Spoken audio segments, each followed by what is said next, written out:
And all of a sudden, there was this big dump. Where did it come from? And they said, oh, you're no longer leading, you're tired. And then it went. So Donald Trump just gave a long speech at a rally in South Carolina where he once again seemed incredibly confused, telling stories about things that didn't happen, mistaking people and what they did. And remarkably, both Fox News and NewsMax had to come in and correct the record on some of the things that he was claiming. Before we show you that, in case you missed it, a visibly unwell and cognitively impaired Trump went off the rails last night, also slurring his words and saying remarkable things like he moved the Israel capital to Israel. And you didn't hear much about it in the media. Whereas if Joe Biden had said the things that Trump said last night or today, we'd probably see wall-to-wall coverage of it for weeks and stories about things like, is he mentally okay? And should we replace him on the ticket? But no, there's clearly a double standard when it comes to how they are covered. And clearly, Donald Trump is doing much worse. They have to have a political voice. You know, if you think about it, you have men, you have women, and you have religion. If you look at it, you have more than the men, you have more than the women. You have such power. I have absolutely no idea what he was talking about there. He's like that guy at the bar where after a few drinks starts yapping to you and you slowly move away because he's clearly insane. Here's some more of him slurring his words. Love of Christ, the stories of the Holy Bible, and the voices of famed evangelical people and evangelists like the late, great Pat Robertson, who was a great gentleman, got to know him very well. And here's him saying he made Israel the capital of Israel. Nothing happened. But I did it, and Israel, therefore, became the capital. And it was a big thing. And on Monday, I called back the biggest leaders in the whole world, richest leaders, biggest leaders. I said, hi, what's up? Hi, what's up? He's like the grandpa at the dinner table where after he leaves, everyone has to have a serious conversation about when he needs to be put into a home. Just clearly unwell to anyone who is paying attention. Now, tonight, remarkably, Fox News had to pull away from the rally to fact check him, and NewsMax had to disavow his comments about the election after he made them. Continue monitoring the president's remarks, and I mean no offense to him or some of you might want to continue hearing, but I did have to say that even though the former president is entitled to his opinions, he's not entitled to his own set of facts. The market has indeed been going up, but having nothing to do with him and everything to do with this aggressive cut in interest rates, or does a hiking in interest rates that stabilized inflation, and of course the whole artificial intelligence phenomenon that has benefited NVIDIA and a host of companies that are making money hand over fist. So that, whether you want to give Biden credit for that, has nothing to do with Donald Trump. Furthermore, he mentioned about gas prices out of whack, $6 a gallon. The national average right now is $3.26 cents a gallon. He went on to talk about the 2020 election and how that was rigged.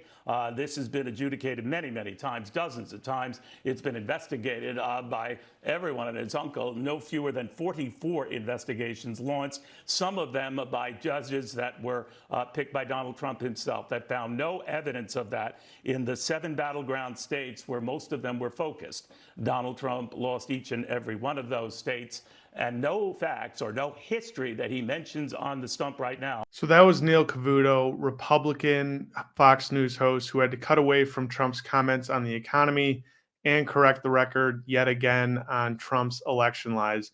Here's what Trump had to say about what's causing inflation, blaming it on the windmills. The inflation that he caused primarily because of his stupid energy policies, windmills all over the place. Let's put up windmills all over. Let's do, windmills. And here's him slurring some more speech again. Whose supply chain is broken. Now, Trump got to talking about his legal troubles next and saying the usual, I did nothing wrong and it was a perfect phone call and this and that and it's a witch hunt and yada, yada, yada. And after going through more lawyers than any politician in American history, he says his lawyers are really his best friends, despite the fact that 90% of them quit. But it's okay. I have so many lawyers. Lawyers are my best friend.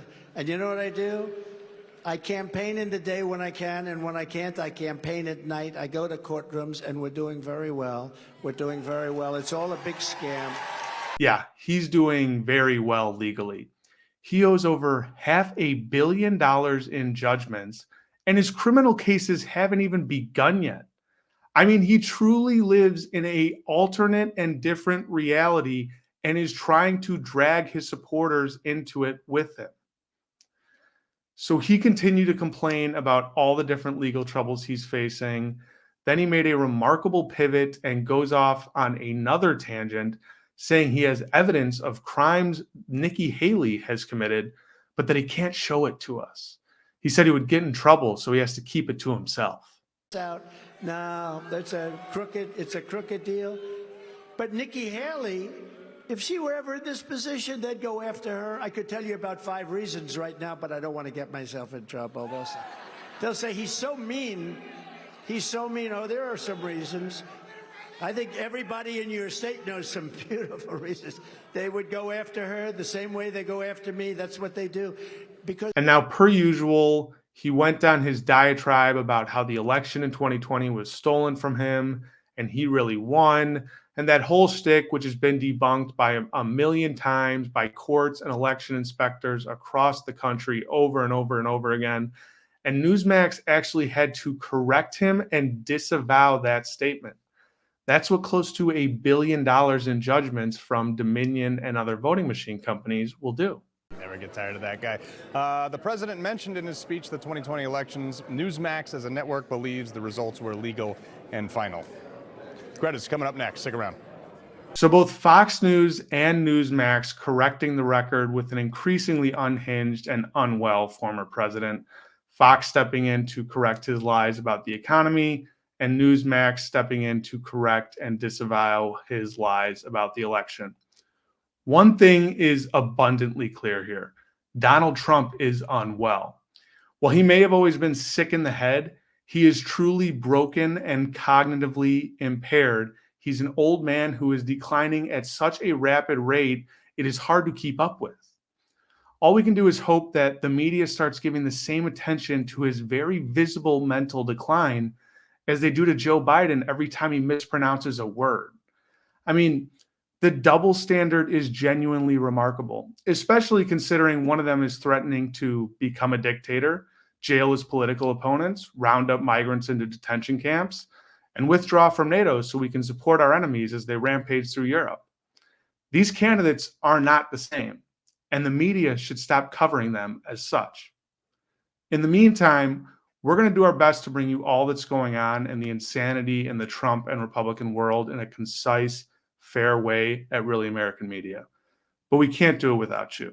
So do us a huge favor, like this video, subscribe to our YouTube channel, and help us build out the pro-democracy ecosystem so we can continue holding these traitors' feet to the fire through November.